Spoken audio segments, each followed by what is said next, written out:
Bonsoir à tous et bienvenue dans Voyage au bout de la nuit sur Day 8 pour votre rendez-vous littéraire de la soirée. Je suis ravie de vous retrouver ce soir pour la suite d'une lecture ensemble. En effet, nous avons commencé le livre Histoire naturelle de Jules Verne que je vais poursuivre dès à présent. N'hésitez pas à réagir sur les réseaux sociaux avec le hashtag VBN. Très bonne soirée à tous.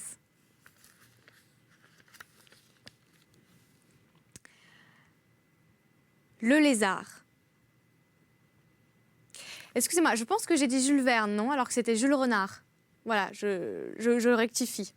Surtout, n'hésitez pas à me dire en régie si je dis des bêtises, hein, parce qu'après, l'amour et le noir de Stendhal. Alors, le lézard. Fils spontané de la pierre fendue où je m'appuie, il me grimpe sur l'épaule. Il a cru que je continuais le mur parce que je reste immobile et que j'ai un paletot couleur de muraille. Ça flatte tout de même. Le mur, je ne sais quel frisson me passe sur le dos. Le lézard, c'est moi.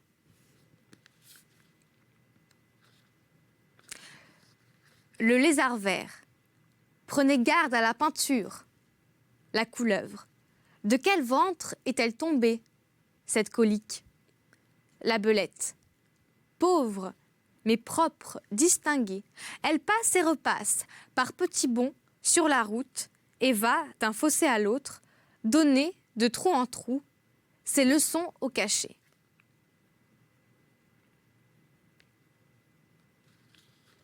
Le hérisson. Essuyez votre SVP. Il faut me prendre comme je suis et ne pas trop serrer. Le serpent, trop long. La 10 millionième partie du quart du méridien terrestre. Le ver. En voilà un qui s'étire et qui s'allonge comme une belle nouille. Les grenouilles. Par brusque détente, elles exercent leur ressort. Elles sautent de l'herbe comme de lourdes gouttes d'huile frite. Elles se posent, presse-papier de bronze, sur les larges feuilles du nénuphar. L'une se gorge d'air. On mettrait un sou, par sa bouche, dans la tirelire de son ventre. Elle monte comme des soupirs de la vase. Immobile, elle semble les gros yeux à fleur d'eau, les tumeurs de la mare plate. Assise en tailleur stupéfiée, elle bâille au soleil couchant. Puis, comme des camelots assourdissants des rues, elle crie les dernières nouvelles du jour. Il y aura réception chez elle ce soir. Les entendez-vous rincer leurs verres? Parfois, elle zappe un insecte. Et d'autres, elle ne s'occupe que d'amour. Et toutes, elle tente le pêcheur à la ligne. Je casse sans difficulté une gaule. J'ai piqué à mon paletot une épingle que je recourbe en hameçon. La ficelle ne me manque pas. Mais il me faudrait encore un brin de laine. Au bout de n'importe quoi rouge, je cherche sur moi, par terre, au ciel. Je ne trouve rien et je regarde mélancoliquement ma boutonnière fendue, toute prête, que, sans reproche, on ne se hâte guère d'orner du ruban rouge. Le crapaud.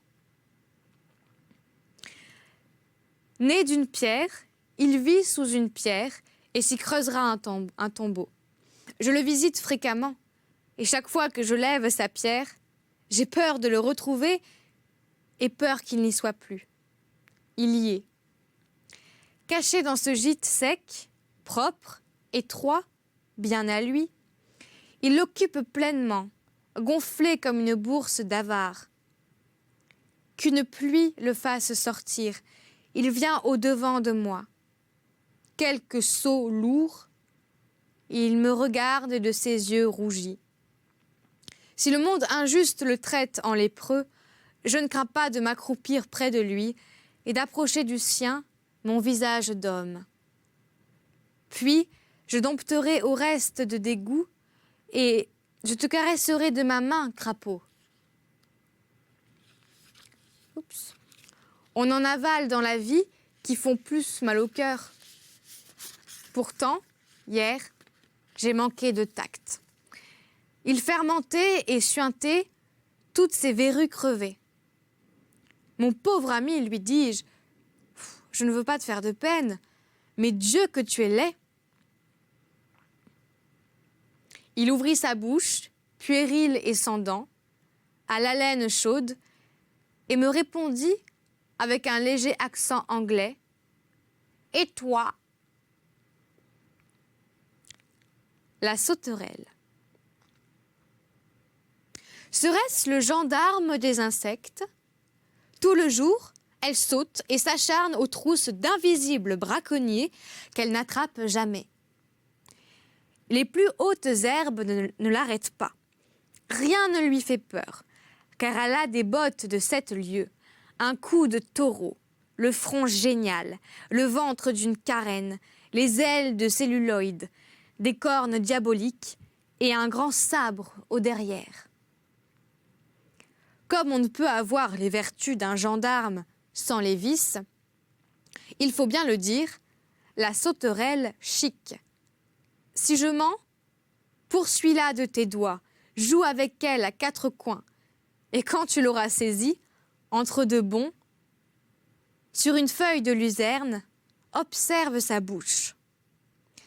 Par ses terribles mandibules, elle sécrète une mousse noire comme du jus de tabac. Mais déjà je ne la tiens plus. Sa rage de sauter la reprend.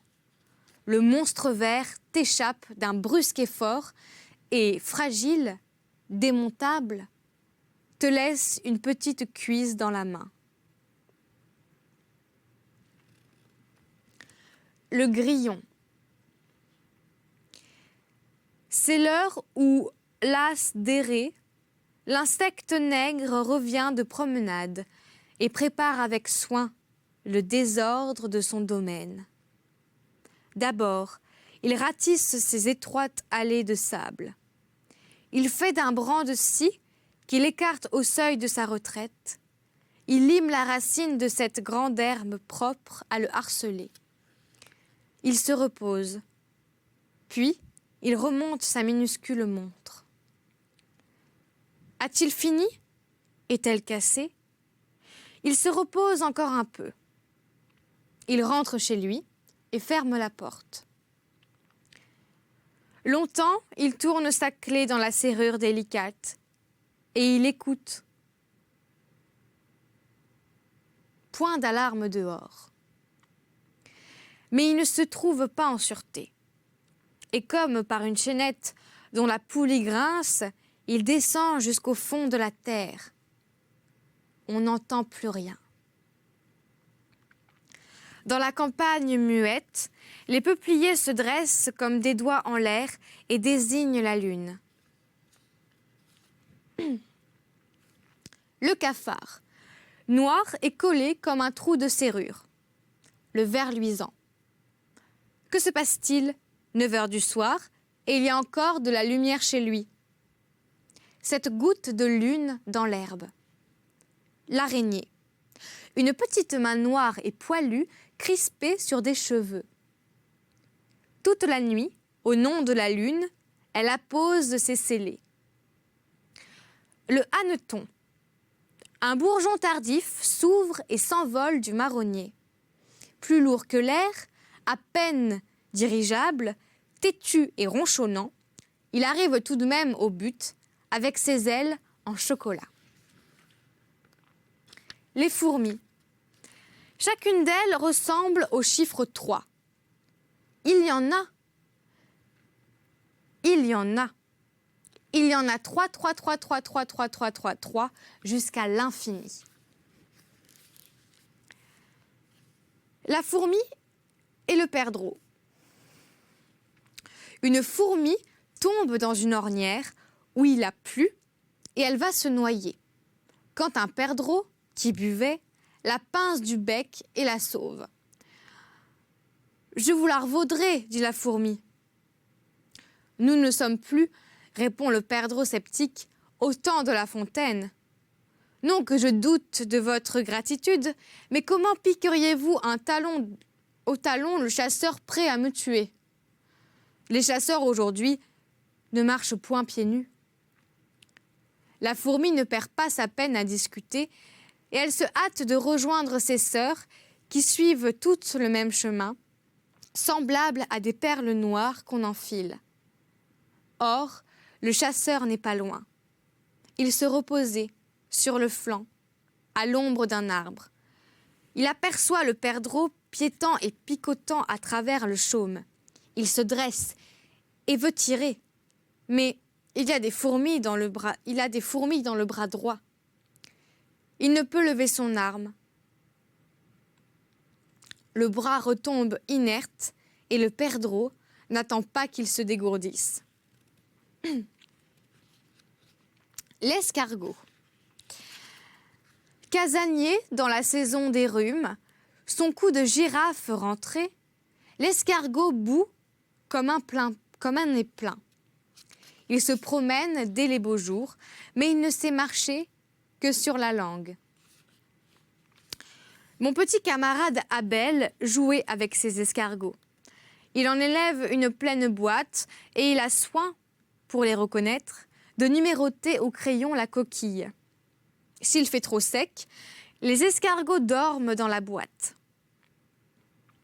Dès que la pluie menace, Abel les aligne dehors et, si elle tarde à tomber, il les réveille en versant dessus un pot d'eau.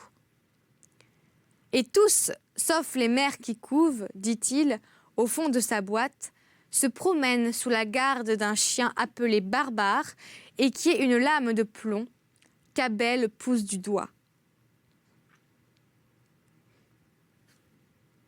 Comme je causais avec lui du mal que donne leur dressage, je m'aperçus qu'il me faisait signe que non, même quand il me répondait oui. « Abel, lui dis-je, pourquoi ta tête remue-t-elle ainsi de droite et de gauche ?»« C'est mon sucre, dit Abel. »« Quel sucre ?»« Tiens, là. » Tandis qu'à quatre pattes, il ramenait le numéro 8 près de s'égarer, je vis au cou d'Abel, entre la peau et la chemise, un morceau de sucre qui pendait à un fil comme une médaille. « Maman me l'attache, dit-il, quand elle veut me punir. Ça te gêne? Ça gratte. Et ça cuit, hein? C'est tout rouge. Mais quand elle me pardonne, dit Abel, je le mange. » Un peu louche dans la famille de Abel, je trouve. La chenille. Elle sort d'une touffe d'herbe qu'il avait cachée pendant la chaleur. Elle traverse l'allée de sable à grande ondulation. Elle se garde d'y faire halte et à un moment, elle se croit perdue dans une trace de sabot du jardinier. Arrivée aux fraises, elle se repose, lève le nez de droite et de gauche pour flairer, puis elle repart et sur les feuilles, elle sait maintenant où elle va. Quelle belle chenille, grasse, velue, fourrée, brune, avec des points d'or et des yeux noirs. Guidée par l'odorat, elle se trémousse et se fronce comme un épais sourcil. Elle s'arrête au bas d'un rosier. De ses fines agrafes, elle tâte l'écorce rude, balance sa petite tête de chien nouveau-né et se décide à grimper.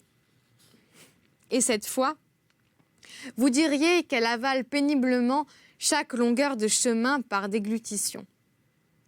Tout en haut du rosier s'épanouit une rose au teint de candide fillette. Ses parfums qu'elle prodigue la grisent. Elle ne se défie de personne. Elle laisse monter par sa tige la première chenille venue. Elle l'accueille comme un cadeau. Et pressentant qu'il fera froid cette nuit, elle est bien aise de se mettre un boa autour du cou. La puce, un grain de tabac à ressort. Le papillon, ce billet doux plié en deux, cherche une adresse de fleurs. La guêpe, elle finira pourtant par s'abîmer la taille. La demoiselle, elle soigne son ophtalmie. D'un bord à l'autre de la rivière, elle ne fait que tremper dans l'eau fraîche ses yeux gonflés.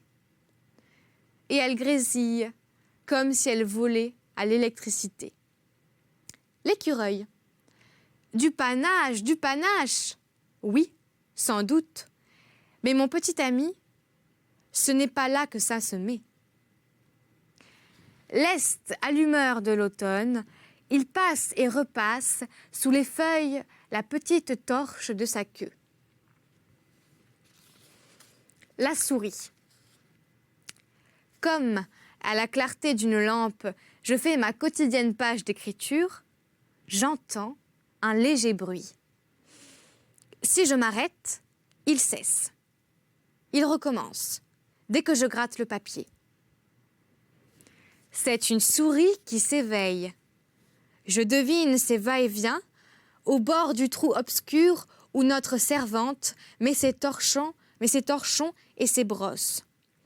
Elle saute par terre et trotte sur les carreaux de la cuisine. Elle passe près de la cheminée, sous l'évier, se perd dans la vaisselle et par une série de reconnaissances qu'elle pousse de plus en plus loin, elle s'approche de moi. Chaque fois que je pose mon porte-plume, ce silence l'inquiète.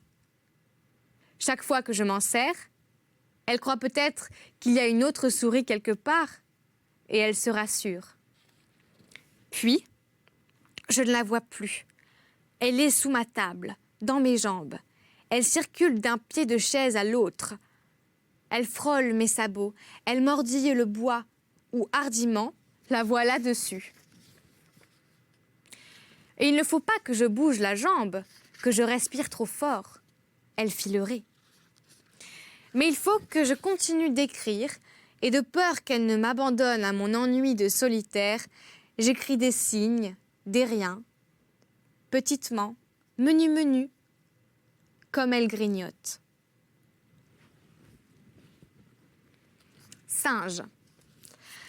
Allez voir les singes, maudits gamins. Ils ont tout déchiré leur fond de culotte. Grimper, danser au soleil, se fâcher, se gratter, éplucher des choses et boire avec une grâce primitive, tandis que de leurs yeux troubles parfois, mais pas longtemps, s'échappent des lueurs vite éteintes. Allez voir les flamands qui marchent sur des pincettes de peur de mouiller dans l'eau du bassin leurs jupons roses, les cygnes et la vaniteuse plomberie de leur col, l'autruche, ses ailes de poussin et sa casquette de chef de gare responsable. Les cigognes qui haussent tout le temps les épaules, à la fin ça ne signifie plus rien. Le marabout frileux dans sa pauvre jaquette, les pingouins en Macfarlane, le pélican qui tient son bec comme un sabre de bois, et les perruches, dont les plus apprivoisés le sont moins que leur gardien lui-même, qui finit par nous prendre une pièce de 10 sous dans la main. Allez voir le yak, lourd de pensées préhistoriques. La girafe qui nous montre, par-dessus les barreaux de la grille, sa tête au bout d'une pique. L'éléphant qui traîne ses chaussons devant sa porte, courbé, le nez bas. Il disparaît presque dans le sac d'une culotte trop remontée. Et derrière, un petit bout de corde pend. Allez donc voir le porc-épic garni de porte-plumes, bien gênant pour lui et son ami. Le zèbre, modèle à transparent de tous les autres zèbres. La panthère descendue au pied de son lit. L'ours qui nous amuse et ne s'amuse guère.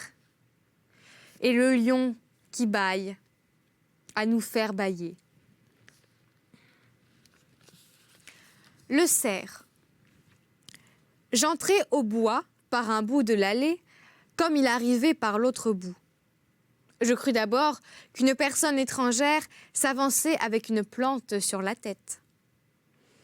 Puis, je distinguai le petit arbre nain, aux branches écartées et sans feuilles.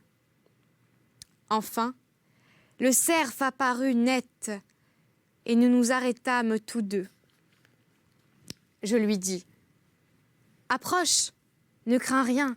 Si j'ai un fusil, c'est par contenance, pour intimider les hommes qui se prennent au sérieux. Je ne m'en sers jamais, et je laisse ces cartouches dans leur tiroir. » Le cerf écoutait et flairait mes paroles. Dès que je me tus, il n'hésita point. Ses jambes remuèrent comme des tiges qu'un souffle d'air croise et décroise. Il s'enfuit. « Quel dommage !» lui criai-je. Je rêvais déjà que nous faisions route ensemble. Moi, je t'offrais de ma main les herbes que tu aimes, et toi, d'un pas de promenade, tu portais mon fusil couché sur ta ramure. Le goujon. Il remonte le courant d'eau vive et suit le chemin que tracent les cailloux, car il n'aime ni la vase ni les herbes. Il aperçoit une bouteille couchée sur un lit de sable. Elle n'est pleine que d'eau. J'ai oublié à dessein d'y mettre une amorce. Le goujon tourne autour, cherche l'entrée, et le voilà pris. Je ramène la bouteille et rejette le goujon. Plus haut, il entend du bruit. Loin de fuir, il s'approche par curiosité. C'est moi qui m'amuse, piétine dans l'eau et remue le fond avec une perche au bord d'un filet. Le goujon têtu veut passer par une maille. Il y reste. Je lève le filet et rejette le goujon. Plus bas, une brusque secousse tend ma ligne et le bouchon bicolore file entre deux eaux. Je tire et c'est encore lui. Je le décroche de l'hameçon et le rejette. Cette fois, je ne l'aurai plus. Il est là, immobile, à mes pieds, sous l'eau claire. Je distingue sa tête élargie, son gros œil stupide et sa paire de barbillons. Il bâille, la lèvre déchirée, et il respire fort après une telle émotion. Mais rien ne le corrige. Je laisse de nouveau tremper ma ligne avec le même verre. Et aussitôt, le goujon mord. Lequel de nous deux se lassera le premier ? Décidément, ils ne veulent pas mordre. Ils ne savent donc pas que c'est aujourd'hui l'ouverture de la pêche. Le brochet. Immobile à l'ombre d'un saule, c'est le poignard dissimulé au flanc du vieux bandit. La baleine. Elle a bien dans la bouche de quoi se faire un corset. Mais avec ce tour de taille... Voilà, c'est ici que j'achève cette lecture. J'espère que vous avez passé un bon moment en ma compagnie. Vous pouvez me retrouver sur les réseaux sociaux d'Alta Martelly, sur Facebook et sur Twitter. Je serai ravie de partager et d'échanger avec vous par ce biais. On se retrouve tout de suite pour la suite d'Histoire naturelle de Jules Verne. Bonne nuit pour ceux qui se couchent. Jules Renard, pardon. Décidément, la blonde ne comprend rien. Bonne nuit pour ceux qui se couchent. Bye bye.